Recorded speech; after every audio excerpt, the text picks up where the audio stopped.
இதேவேளை நாட்டின் பல்வேறு பகுதிகளிலும் உள்ள மீனவ சமூகத்தினர் கடற்றொழிலில் பல்வேறு பிரச்சினைகளை எதிர்நோக்குகின்றமை குறித்து இன்று கவனத்திற்கு கொண்டு வந்தனர்.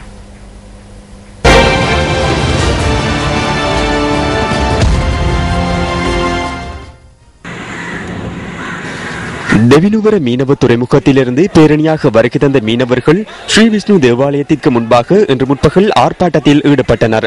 எரிபொருள் மானியத்தை மீண்டும் பெற்றுத்தருமாறு வலியுறுத்தி இன்று இந்த ஆர்ப்பாட்டம் முன்னெடுக்கப்பட்டது. இந்த ஆர்ப்பாட்டம் காரணமாக தங்காலை மாத்தறை பிரதான வீதியின் போக்குவரத்து சுமார் 30 நிமிடங்கள் பாதிக்கப்பட்டிருந்ததாக எமது செய்தியாளர் தெரிவித்தார். ஆர்ப்பாட்டத்துக்கு ஒத்துழைப்புகளை வழங்கும் வகையில் தெவினுவர பகுதியில் உள்ள பல வர்த்தக நிலையங்கள் மூடப்பட்டிருந்தன.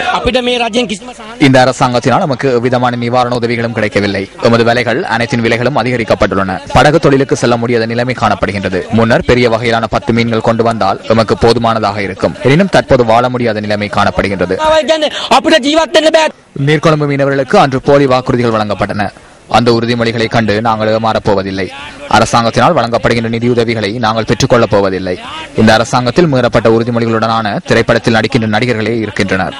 இதேவேளை வீரகட்டிய பிரதேசத்தில் இன்று இடம்பெற்ற நிகழ்வொன்றில் இந்த பிரச்சினை தொடர்பில் ஐக்கிய தேசிய கட்சியின் பாராளுமன்ற உறுப்பினர் சஜித் பிரேமதாச கருத்து தெரிவித்தார்.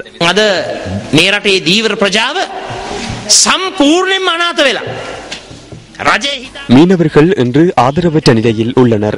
தரையிலிருந்து மீன் பிடிப்பதாகவே அரசாங்கம் நினைக்கின்றது. மோசடியான வேலை திட்டங்களுக்கு கூடுதலாக நிதி ஒதுக்கப்படுகின்றது.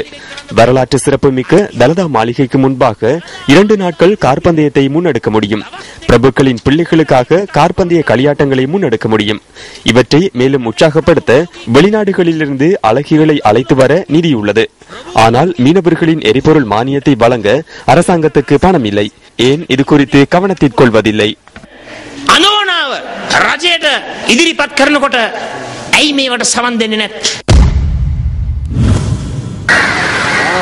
இதேவேளை ஹம்பாந்தோட்டை மீனவ துறைமுகத்திலிருந்து கடலுக்கு சென்ற மீனவர்கள் மீண்டும் கரையை நோக்கி வருவதில் பல்வேறு பிரச்சனைகளை எதிர்நோக்கியுள்ளனர். மணல் மேடுகள் காணப்படுகின்றமையே அதற்கான காரணமாக அமைகின்றது. துறைமுகத்தின் நுழைவாயிலுக்கு அருகில் மணல் அப்புறப்படுத்தப்படாமையினால் மீனவர்கள் பல்வேறு அசௌகரியங்களை எதிர்நோக்குகின்றனர்.